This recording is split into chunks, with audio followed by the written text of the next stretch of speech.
O que os brasileiros desejam para a sua vida ser melhor dentro das cidades? É sobre isso que eu vou falar nesse vídeo. Olá, eu sou Marcelo de Giuseppe, cientista social e político, CEO aqui do Instituto IBESP, e hoje estou no terceiro vídeo da série de 5 vídeos, onde eu estou tratando sobre os grandes temas que as pessoas reclamam nas suas cidades. E como foi feita essa pesquisa, eu já expliquei no vídeo 1, no vídeo 2, e agora no terceiro eu volto a explicar. Eu peguei todas as pesquisas realizadas no ano de 2024, no ano eleitoral, porque nessas eleições a gente sempre tem que entender quais são as grandes demandas da cidade, que é para a gente ali apresentar para os candidatos, para entender quais são, aonde ele deve focar o seu discurso, seus grandes projetos. E aqui como é feita essa pesquisa? Eu vou pedir para subir o mapa aqui para vocês.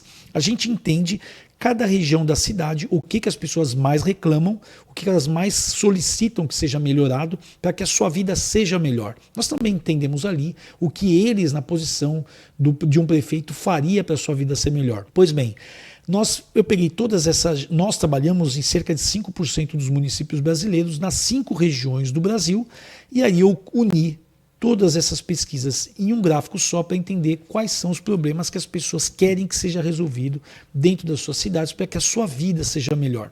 Tá? Então, subindo aqui o gráfico, já com os novos 3 itens. No primeiro vídeo ali eu falei, eu estou indo do menos pior para o pior, né? Porque quanto mais citação é que o problema é mais latente na cabeça das pessoas.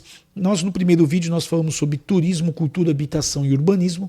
No segundo vídeo eu falei sobre esporte e lazer, meio ambiente e educação, que é um tema que eu gostaria que vocês prestassem atenção lá, porque na cabeça das pessoas o que precisa ser melhorado nem sempre é o que precisa ser realmente melhorado na questão educação. Nesse novo vídeo aqui, nós vamos falar sobre outros três temas aqui: desenvolvimento econômico, promoção social e trânsito. Tá? Começando, claro, sempre do menos pior para o pior, o desenvolvimento econômico que eu vou explicar para vocês, a gente une em temas, tá? Então, quando, por exemplo, na segurança, assalto, homicídio, tal, a gente une no tema segurança. Então, o que é o desenvolvimento econômico? Tá? Então, quando a gente fala de desenvolvimento econômico, a gente não é só o desemprego, mas também sobre o apoio às empresas, a desburocratização, o que a prefeitura pode fazer para melhorar a vida das pessoas ali na questão de desenvolvimento econômico. Então a gente tem ali 1,1% da união de todas essas cidades reclamaram dessa questão. Então quando a gente fala de desemprego, tem uma pesquisa nossa, se você não viu ainda, por favor, entre no nosso aplicativo, vai até lá, a gente tem uma pesquisa que a gente falou do desemprego. A mesma metodologia que o IBGE usa, nós também fizemos a mesma pergunta. Tá? A gente pode ter ali um problema de técnica de pesquisa, talvez, tá? Porque talvez as pessoas, quando a gente perguntou, a gente foi mais incisivo sobre falar sobre desemprego, porque o nosso dado é muito maior que o dado oficial. Então o dado oficial fica em torno de 7% das 1.000 e poucas residências que nós conversamos, 32% delas, por aí, porque eu não me recordo exatamente, você pode olhar no nosso aplicativo, falou que tinha gente desempregada ali dentro da... Eu falo muito, tem um vídeo só falando sobre isso, tá? Mas aí dá uma olhadinha lá, porque eu explico mais sobre essa pesquisa. A gente tem ali uma diferença que pode ter ocorrido nessa pesquisa, mas que a gente tem que chamar atenção porque as pessoas estão reclamando disso nas cidades, né? Que é a questão de desemprego real e subutilização. O que é subutilização do trabalho, né? A gente tem ali pessoas que estão subocupadas, elas não estão trabalhando, é uma população economicamente ativa, mas não tem um emprego formal. Então, quando você fala de emprego formal, tem muita gente hoje que não se julga desempregada, porque ela não entra dentro da estatística, né? Porque como é que é feita a estatística do IBGE? Não basta apenas eu estar desocupado, eu também preciso estar procurando emprego. E aí sim, ela está desempregada. Essa é uma forma de pesquisa que não foi criada pelo IBGE para mascarar número. Na verdade, vários países tratam da mesma forma. E se você for pensar, ela não está totalmente errada, porque olha, eu não tenho um emprego, mas eu estou trabalhando e estou feliz assim. Eu acho que o grande erro, na verdade, é que essas outras formas de trabalho, e o mundo do trabalho mudou muito, né? O Brasil não percebeu ainda o que está acontecendo no mundo por aí. onde você tem ali uma pessoa que vem, senta na mesa dentro do seu escritório, presta um serviço e ele recebe por hora e vai embora. Então ele tem mais interesse em ficar mais tempo ou menos.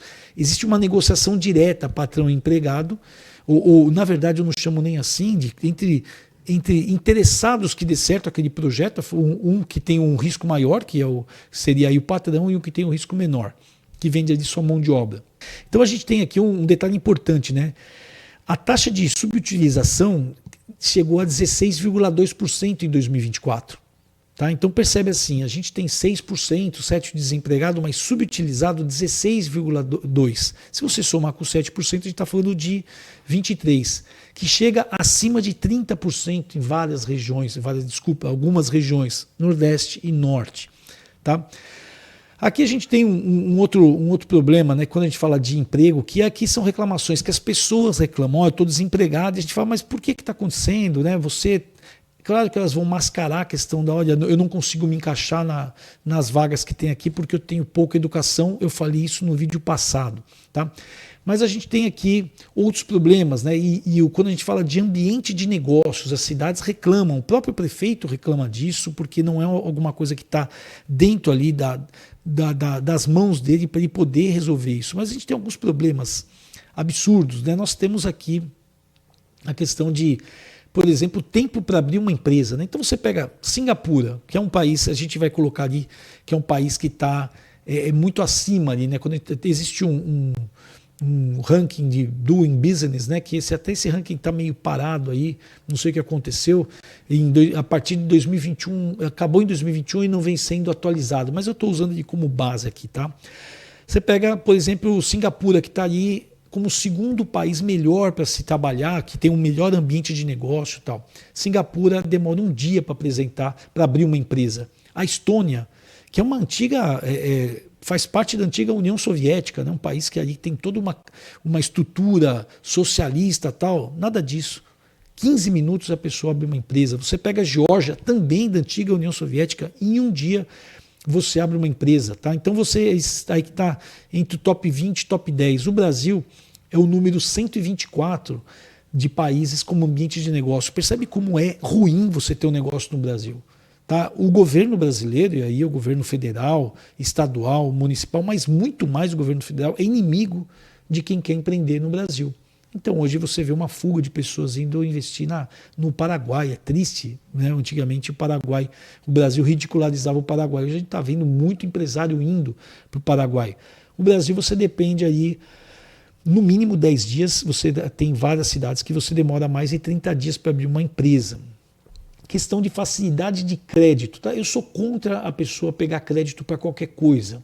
Tá? O juro do Brasil é escorchante, você tem uma política que é estranha, porque o governo paga muitos juros porque o governo paga muitos juros. Né? Então você hoje vai no Tesouro Direto, você tem um juro absurdo para você receber, mas porque o governo está pagando muitos juros, porque quem está emprestando para o governo está cobrando caro, por vários motivos. Né?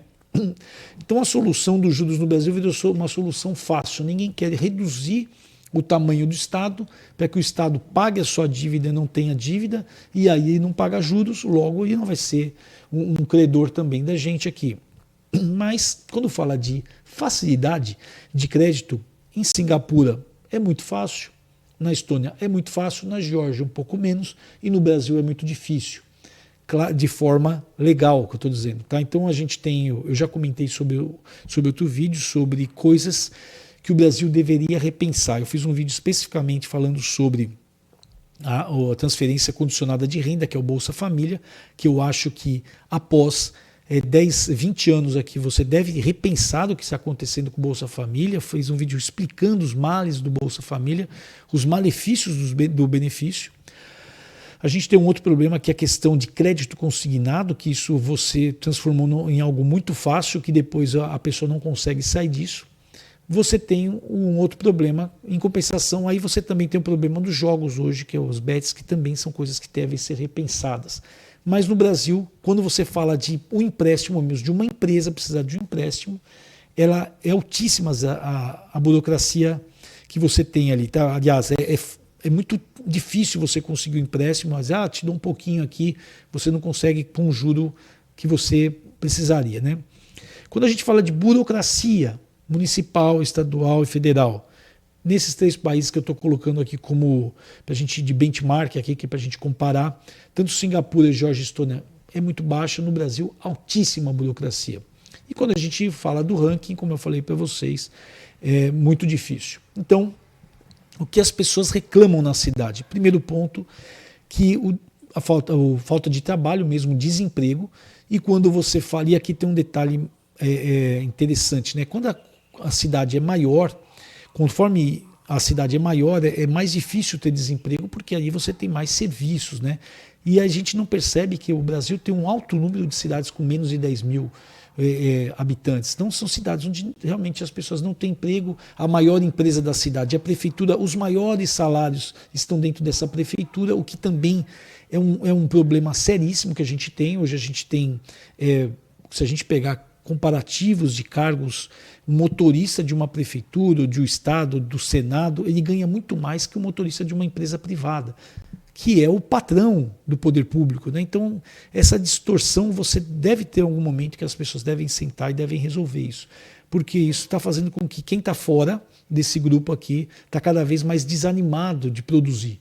Então, aonde vai chegar isso a gente não sabe, né? Mas eu vejo com um pouco de maus olhos, assim. A gente tem um segundo problema, que aí quem reclama são os pequenos empresários, comerciantes e também os grandes, que toda essa questão de ambiente de negócio no Brasil, que é ridícula perto de qualquer outro país que a gente tem no mundo, a gente está entre os piores do mundo. E aí a gente tem um segundo problema que esses empresários reclamam, né? Que é a falta de mão de obra. Você não tem mais mão de obra, tá? Então no Brasil você não tem... Você precisa de engenheiro, você precisa de pedreiro, você precisa de encanador, você precisa de várias coisas e você não tem mão de obra. Então a gente tem um problema sério. A gente tem falta de mão de obra, as empresas pedindo mão de obra, e do outro lado a gente tem pessoas desempregadas que não são qualificadas aqui. Qual o caminho? É sempre fácil a gente jogar a culpa no governo e falar assim, o governo tinha que dar uma educação melhor. Mas eu já falei também num outro vídeo, a gente tem tanto curso, tanta coisa hoje. Eu estudo numa universidade americana através da internet. Por que eu posso fazer isso? E por que as pessoas não conseguem? Porque é pago. Tem vários cursos gratuitos, senhores e senhoras, tá bom? O segundo ponto que eu chamo a atenção aqui no nosso gráfico de barras aqui é a questão da promoção social. O que vem a ser promoção social? Promoção social, quando a gente fala de pobreza, a gente vem aumentando isso, que é a questão de população de rua. Tá? Então essa é uma reclamação que a gente tem cidades que historicamente reclamam muito disso. Tá? Então, quando a gente fala da região sudeste, por exemplo, 63% da população de rua, a gente está ali, nessa região sudeste, a gente está falando de mais de 208 mil pessoas. Tá? No estado de São Paulo, para vocês terem uma ideia, abriga aproximadamente 139.800 pessoas, representando 43% do total nacional. E aqui a gente tem um ponto, a gente já fez uma pesquisa com população de rua. As pessoas quase nunca são da cidade. Tá? Então a pessoa de uma cidade do norte, nordeste, centro-oeste, por exemplo, ela vem para São Paulo, de alguma forma, e ela se transforma numa população de rua ali. E aí esse realmente vira um problema para a cidade, porque a cidade não tem o que fazer. É triste dizer isso, mas a gente já viu no histórico aí de mais de 30 anos, cidades que pegam uma Kombi, junto o pessoal de rua e colocam em outra cidade. E aquela cidade vai passando o problema, né? Então, isso não é a solução. Na cidade do Rio de Janeiro, possui aí cerca de 30.800 pessoas. Minas Gerais, 30.200 pessoas. A região Nordeste é a segunda maior, com pessoas nessa situação de rua, com 47.500 pessoas, corresponde a 14% total nacional. Aqui a gente tem um detalhe interessante, né? Quando a gente faz essa pesquisa, você percebe que tinha muita gente do Norte e Nordeste, mas as pessoas estão se transformando em população de rua e ficando na sua cidade, não no seu estado, não ficando na sua cidade por outros motivos. Quando a gente já também analisou, eu estou trazendo esse dado das nossas pesquisas, 85% mais ou menos, ali, aproximadamente 85% eram homens e ali 15% mulheres. A maioria ficava ali de 18 até 59 anos. Tá? a idade ali. A escolaridade, que a gente percebeu, 52% ali, eles concluíram o ensino fundamental, mas não tinham uma educação formal. E quando a gente fala de raça, a gente teve que fazer isso. Eu não gosto de fazer em pesquisas brasileiras, porque eu entendo que isso não é importante, né, numa análise geral assim, mas nessa pesquisa a gente especificamente fez, e 70% eram pessoas negras ou pardas. Tá? Aqui a gente tem um detalhe interessante, que é um crescimento absurdo que a gente teve. Né? Em 2013, nós tínhamos 22.900 pessoas vivendo na rua, e hoje a gente passa de 327 mil pessoas. Então percebe que a gente tem em 12 anos um aumento de 14 vezes a população de rua.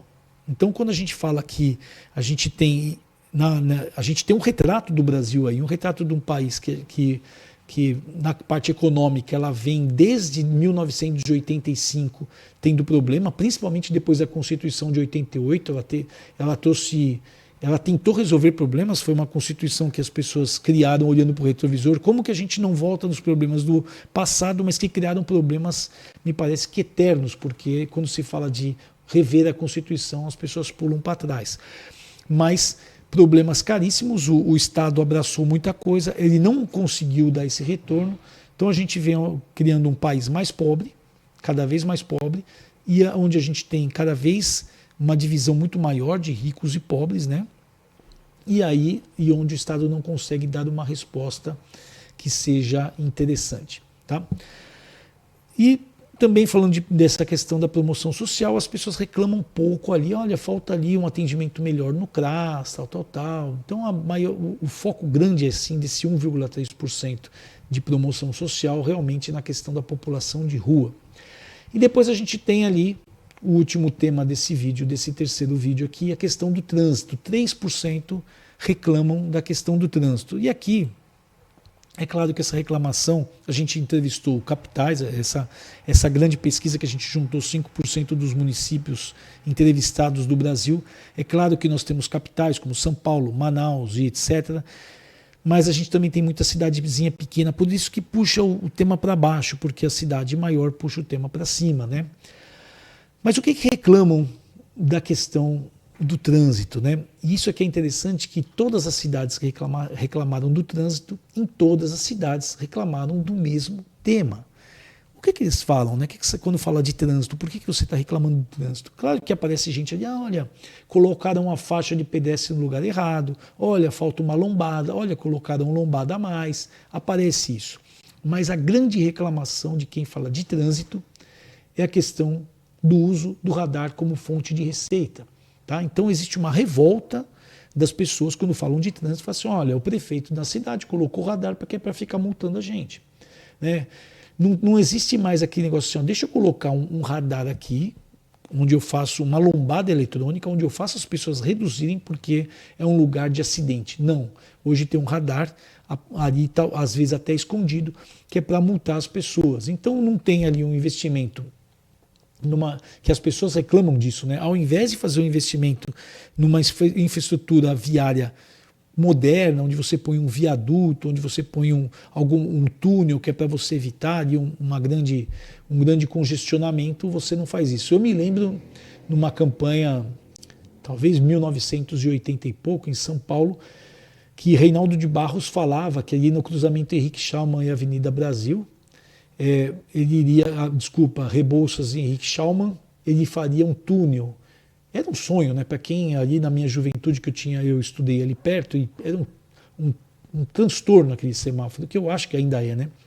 E aí você fazer isso, poxa, que ideia boa. Você não vê isso mais na cabeça dos gestores públicos. Olha, eu vou pensar a cidade. Claro que quando eu falo não vê mais, tem exceções, claro que eu não vou colocar aqui as exceções, né? Mas quando um prefeito que coloca um mapa na frente e fala assim, olha, aqui a gente precisa fazer isso, vai evitar acidente, vou fazer uma ciclovia aqui e tal, e não é isso que acontece. Aqui eu posso citar uma eleição que a gente participou diretamente, que foi a eleição de 2016, onde a gente fez na eleição da cidade de São Paulo. Eu não sei se vocês lembram, houve um investimento muito grande do governo Haddad, do hoje ministro da Educação e prefeito Haddad, da cidade de São Paulo, em ciclovias. Quando nós fizemos pesquisas na cidade de São Paulo, nós percebemos que existia uma reclamação muito grande de algumas regiões falando daquelas ciclovias. Tá? E aí você chegava em alguns bairros, aquela ciclovia ela nunca tinha sido usada, mas existia uma ciclovia. E aí a gente fez uma pesquisa especificamente para o nosso candidato ali, a prefeito, para entender as ciclovias, o investimento em ciclovias da cidade. O que aconteceu?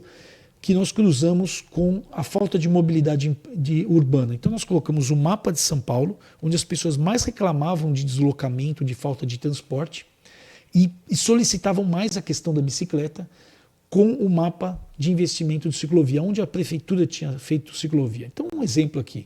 A prefeitura fez ciclovia na Vila Andrade. Ninguém pediu ciclovia.